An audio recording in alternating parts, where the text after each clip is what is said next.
आता काही क्षणामध्येच आता अंतरिम अर्थसंकल्प सादर व्हायला सुरुवात होणार आहे। मोदी सरकारच्या दुसऱ्या कार्यकाळामधलं हे शेवटचं बजेट आहे। निर्मला सीतारमण 6व्यांदा हे बजेट जे आहे ते सादर करतायत आणि निर्मला सीतारमण 6व्यांदा बजेट सादर करत आहेत आणि आगामी निवडणुकांच्या पार्श्वभूमीवर लेखानुदानामध्ये लोकप्रिय घोषणांची शक्यता सुद्धा वर्तवली जाते। आता आपण पाहताय थेट संसद भवनामधील दृश्य आणि लोकसभा अध्यक्ष ओम बिर्ला हे आता संसद भवनामध्ये अर्थात लोकसभेमध्ये दाखल झालेले आहेत आणि आता मोदी सरकारचा अंतरिम बजेट सादर होईल। माननीय सदस्यगण, आपको बुलेटिन भाग 2 के माध्यम से पहले ही सूचित किया गया है कि माननीय वित्त मंत्री जी के बजट भाषण की प्रतियां आपको हार्ड कॉपी के रूप में उपलब्ध कराई जाएगी।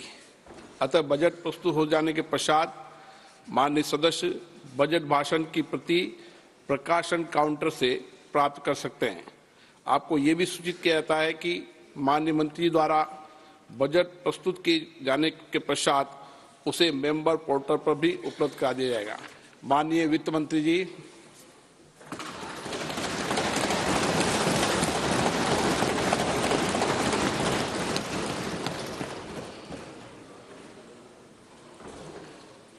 Honorable Speaker, I present the interim budget for 24-25.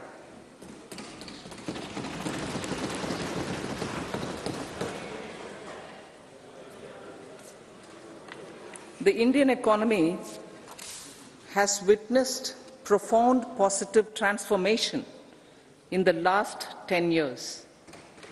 The people of India are looking ahead to the future with hope and optimism. With the blessings of the people, when our government, under the visionary and dynamic leadership of Honorable Prime Minister Shri Narendra Modi, assumed office in 2014, the country was facing enormous challenges. With Sabka Saath, Sabka Vikas as its mantra, the government overcame those challenges in right earnest. Structural reforms were undertaken. Pro-people programs were formulated and implemented promptly. Conditions were created for more opportunities for employment and entrepreneurship. जो विकास के जो फल थे वह जनता तक पहुंचने बड़े पैमाने पर शुरू हो गए और देश में एक नया उद्देश्य मिला, उम्मीद जगी, आशा मिली और लोगों ने सरकार को बहुत ही ज्यादा मतादेश देकर लोगों को अगली बार और हमें आशीर्वाद दिया और दूसरी बार हमारी सरकार माननीय प्रधानमंत्री जी के नेतृत्व में और दोहरे उत्तरदायित्व के साथ आगे बढ़ी और हमने एक व्यापक विकास की बात करी सभी जनता के लिए, सारे देश के लिए, सभी श्रेणियों के लिए, सभी वर्गों के लिए। हमारी देश ने की सरकार ने सबका साथ, सबका विकास और सबका विश्वास इस मंत्र के साथ हम आगे बढ़े।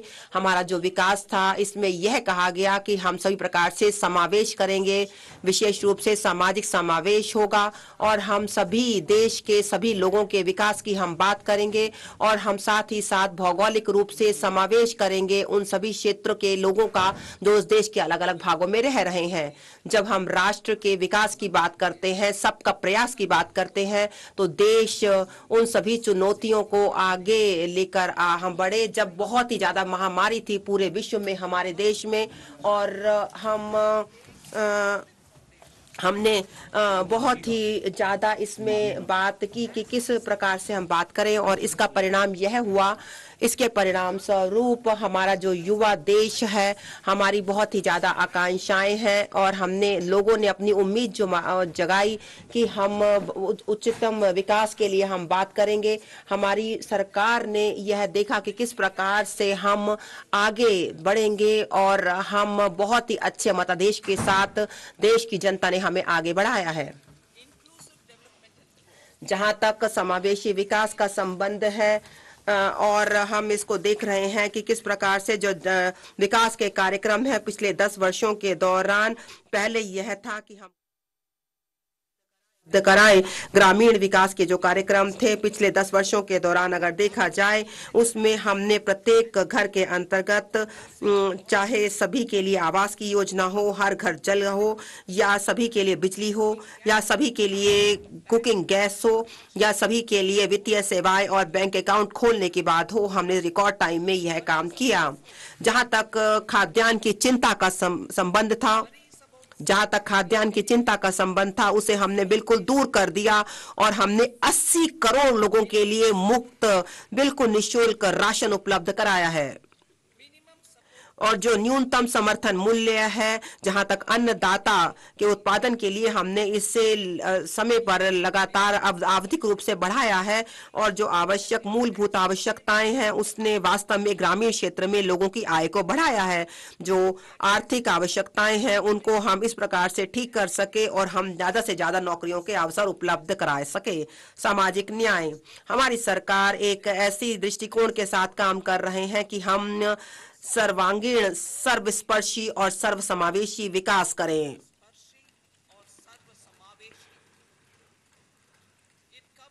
इसमें सभी जातियों को शामिल किया गया है और सभी स्तरों की जनता को शामिल किया गया है। हम भारत को एक विकसित भारत बना लेंगे 2047 तक भारत एक विकसित राष्ट्र भारत बन जाएगा। और इसको देखने के लिए हम लोगों को सशक्त बनाने के लिए हम काम कर रहे हैं। पहले सामाजिक न्याय एक राजनीतिक नारा हुआ करता था। हमारी सरकार के लिए जो सामाजिक न्याय है एक बहुत ही प्रभावी और आवश्यक सरकारी मॉडल है। जो एक ऐसी स्थिति आ गई थी